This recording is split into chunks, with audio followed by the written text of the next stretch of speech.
Hello sa lahat. Ang title ng video ito ay Payag si Father God sa Divorce kung. So, itong message, si Father God, gusto niya i-share ko tong very important message. And it's para sa mga babae, more for mga babae, asawa, then sa mga lalaking asawa, kasi ang daming mga babae napili nila maging ignorante kasi napili nila ang desire of yung puso nila instead of nagdasal dapat sila kay Jesus Christ ano ang will niya sa buhay nila para malaman nila anong dapat nilang gawin, ano yung katotohanan, at para merong silang courage at determination and self-discipline gawin ang kalooban ng Diyos sa buhay nila. So, pretty much, eto mga babae, asawa, naging oppressed by Satan sa marriage nila kasi gusto nilang ma-feel yung to be loved, pero worldly love, and it's not the love of God. So that's why nag-share ko tong message para malaman lahat ng tao, and most specifically mga babaeng asawa, the truth, para ma-set free sila sa oppression, not only mentally, emotionally, and physically, pero spiritually. Kasi mahal ka ni Jesus Christ sobra. Ayaw niya ma-oppress ka ng demonyo that is using ang asawa mo. Okay? So, ito ang reason, apat ng reason na payag si Father God na pwede mo i-divorce ang asawa mo. Una, nalaman mo that okay, let's talk about more of women, okay? Nalaman mo that yung asawa mo married you because of lust. Okay? Meaning, na nakita niya ikaw sobrang sexy, beautiful, talaga kailangan niyang to have you. Kasi you're the best sa mata niya. Kasi of physically, your appearance is beautiful. Okay? And ayaw niya magsisi sa mga kasalanan niya. And kung nahuli mo mga kasalanan niya and nasabi mo, kailangan magsisi ka, kailangan mo magbagong buhay, ayaw niya aminin ang kasalanan niya, that's a red flag already. Okay? So, the only way malaman mo that yung desire niya to marry you is out of lust is through prayer. Kailangan magdasal ka kay Jesus Christ at ma-reveal ni Holy Spirit sa iyo yung katotohanan. You need discernment. Seek the truth. Si Jesus Christ ang truth teller, okay? And pakita niya sa iyo ang katotohanan, and will give you wisdom and understanding para malaman mo ano yung na hide ni Satan sa spiritual realm na gamit niya ang asawa mo to lead you to hell. That's pretty much it. Yun ang gusto ni Satan Yun ang mission niya Gagamitin niya ang mga tao, anuman tao, na willing silang gamitin ni Satan intentionally and not intentionally kasi worldly sila para ma-influence nila ang mga taong to sin and keep them stagnant sa kasalanan nila. So when time nilang to die, pupunta na sila sa impyerno. Kasi hindi sila nagsisi, hindi nila nagawa ang homework nila. You see the game? Yan, ang laro natin ay game, a battlefield. Ay kailangan alam nyo to. Okay? So that's number 1. Number 2, ang asawa mo is practicing witchcraft. And ayaw niya magsisi. Alam mo, ng witchcraft, you have to read the Bible. Ano ang ibig sabihin ng witchcraft? But basically, anything ng gamit niyang bagay, tao, or even yung isip niya at experience niya that he focuses on it rather than seeking God's will and putting God first.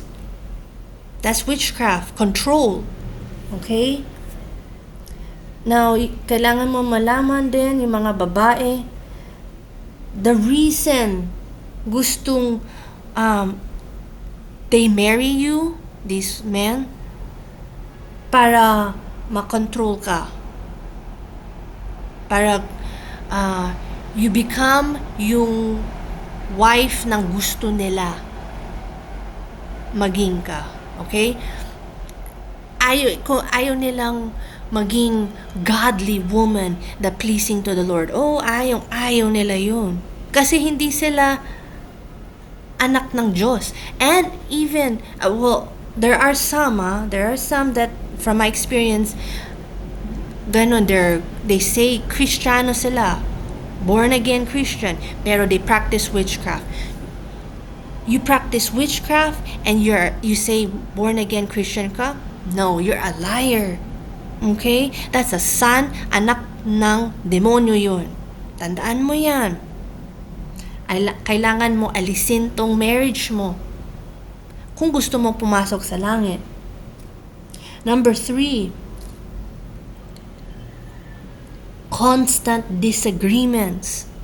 Aaway kayo parate. Konting bagay na aaway na kayo.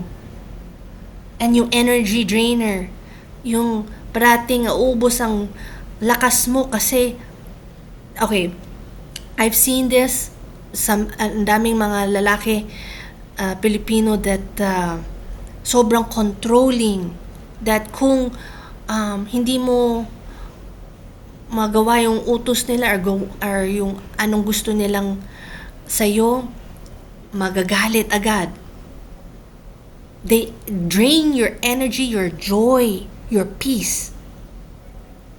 Abusive. Lahat, all types of abuse. Okay? Alam nyo yan. Verbal. Especially dito sa Pilipinas, physical. Ang daming mga babae na abuse sila ng lalaki. Physically, bugbog. Tapos iiyakin sila. Pero, why do you still cling on sa lalaki? Alam mo na abuse ka na, nagbugbog ka na. Hindi pagmamahal yun. Control yun. Okay? Alis, you gotta get out of this marriage. As I again said, gusto niya kontrolin ka. And the number 1 is, yung asawa mo is stopping you from depending on Jesus Christ and obeying His will sa buhay mo. Ibig sabihin, kanwari, gusto mong mag-preach the gospel, share anong nasabi si Jesus Christ sa'yo, that alam mo that you're gonna get persecuted. So, sasabihin niya sa'yo, wag mo gawin yan kasi madaming kaaway ka. So what?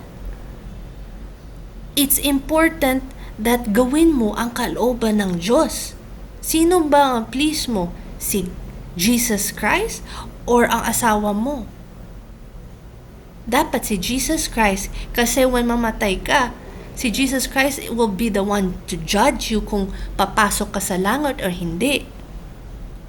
Remember, ang buhay natin temporary lang dito. Hindi mo alam kung bukas patay ka na. Ready ka ba? Papasok ka ba talaga sa langit?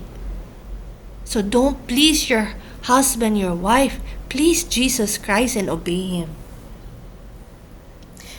They also nag-argue sa'yo ng lahat ng choices mo sa buhay, meron silang kontra. I've experienced that. Oh my goodness, I've experienced that so much, many times dito sa Pilipinas ng mga especially mga matandang lalaki, kontra parati sa lahat ng salita ko. And it's about God. It's about being encouragement sa mga babae, especially, and sa mga tao, that to love Jesus Christ. Ay, kontra sila sa akin parati. They always say, anong tingin mo, Diyos ka? You know, they say that to me. And I say, no, I'm just obeying Jesus Christ. Ano yung nasabi niyang gawin ko? And then I leave. I forgive them. I pray God's will be done sa buhay nila. And then alis na ako. Kasi ganun yan eh. Distraction sila eh. They're stopping me from doing God's will. So, for example, that's an example lang. Okay? Sa buhay ko.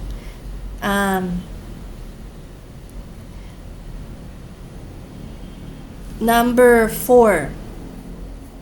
Okay.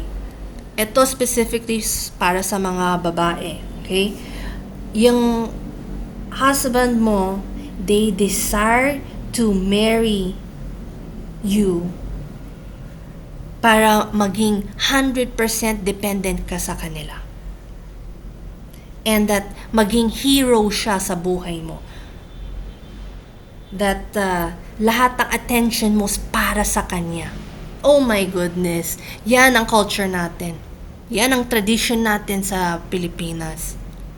That's why so much mga babaeng asawa naging Maria Clara rather than the virtuous godly woman in the Bible. Proverbs 31.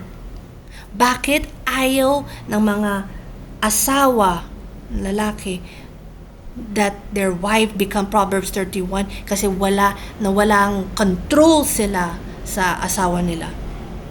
They want them submissive and obedient to lahat ng decision nila. Because, diba, sabi ko sa culture natin, that men are the head, padre of the pamilya. But that's not ever God's will. That's a lie from Satan. That's a stronghold. Yung isip, idea that mali yun. Kontra sa kalooban ng Diyos yun. And if yung babae is trying to seek Jesus Christ, gusto niya mahalin si Jesus Christ more, papakita ng lalaki sa kanya, yung asawa niya, na maiinggit siya. And itong mga signs ng inggit, magagalit siya agad. Anong bagay nang mainis nang siya para kontrolin siya. And also, he'll show signs of very controlling, possessive. Okay? And ito ang ganon. Very important na malaman nyo. They'll start to make you doubt yung decision making nyo. Especially when it comes to Jesus Christ. Sasabihin niya sa'yo, well, talaga? Nasabi ni Jesus Christ yun? Kasi, ganun, madami kang kaaway kung sasabihin mo yan, gagawin mo yan. You know, see, they make you feel like hindi tama ang nasabi ni Jesus Christ sa iyo. Para mahulog kang sa loob nila ulit para kontrolin ka. Ulit. And stagnate ka sa mga kasalanan mo. Hindi ka wala kang chance to repent, and when time's up mo na to go home, God takes your life away, hindi ka papasok sa langit kasi hindi mo nagawang homework mo. You see the game plan of Satan? Ang buhay natin is a laro. Si Satan ang mastermind, and nagagamit niya ang mga tao, and especially yung mga lalaki, kasi prideful sila. I'm not talking about every lalaki. I'm talking about worldly, sinful lalaki that gusto nilang i-keep ang pride nila, domination, and yung control over all people, especially mga women.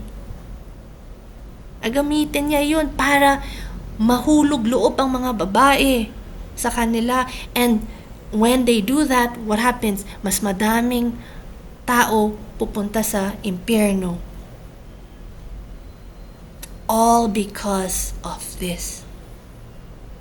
We tolerate mga masamang tao sa buhay natin. It's time to know the truth, and I'm telling you yung katotohanan na yun, gawin mo ang kalooban ng Diyos. Magsisi na yun. So, sabi ni Father God, etong apat ng sabi ko, na share ko, is called unfaithful ang asawa mo. So God is saying, pwede kang i-divorce ang husband or wife mo kung nagawa nila to. Okay? Kung nagawa nila to. Okay? It's necessary. Why? Para ma-save ang soul mo sa hell. Kasi pwede kang ma-enjoy ang buhay mo dito sa mundo. Pero, when mamatay ka, hindi ka kilala ni Jesus Christ kasi hindi mo nagawa ang kalooban niya. Kasi you stayed with wrong company. Diba sabi sa Bible, bad company corrupts good morals. So, kung ma-corrupt nila ang magandang attitude mo that pleasing to the Lord, anong mangyayari sa'yo when mamatay ka? Pupunta ka sa impyerno kasi hindi ka nagsisi sa mga kasalanan mo. That's why hindi ka kilala ni Jesus Christ. Kung ayaw magsisi ang asawa mo, cut her off. Alisin mo na siya sa buhay mo. Divorce. That's a number 1 red flag. I'm not saying yung mga asawa ng they're keeping quiet and distancing themselves away from you kasi ayaw nila masaktan ka that they're kontra sa views mo. No, I'm not saying that. Those are mga asawa that pwede silang magbago. I'm saying that yung ayaw talaga, like nasabi mo, oh, the Lord told me magsisi ka na, and ayaw nila, naaway nila ka, gusto nila i-control ka, abusive still, everything, energy drainer, I cut that person off. Mas importante ang kaluluwa mo pumunta sa langit. Hindi kasama sa asawa mo. He's a blind guide. Your wife is a blind guide kung nagawa nila tong nasabi ko sa iyo. And a blind leads another blind to hell. Diba sabi ni Jesus Christ? Pero kung pipiliin mo si Jesus Christ, He is the way, the truth, and the life, and He will lead you to heaven. Kasi yun ang bahay niya. And gusto niya pumasok ka doon. Kasama niya forever. Sana, piliin mo si Jesus Christ. Especially kayong mga babae. Huwag niyo sundin ang puso niyo. Kasi it will lead you to hell. Because the heart is wicked. Sabi sa Bible. Pero kung pipiliin nyo si Jesus Christ, siya ang eternal life. Mahal na mahal ka niya. Please share this message to everyone, most especially mga babae. Kasi para set free sila sa oppression of Satan and his sons that are leading many women and yung children nila sa hell. They are blind guides. They are mga Pharisees ng hypocrites. Please, share this. And this is the end of the message. May Jesus Christ bless you.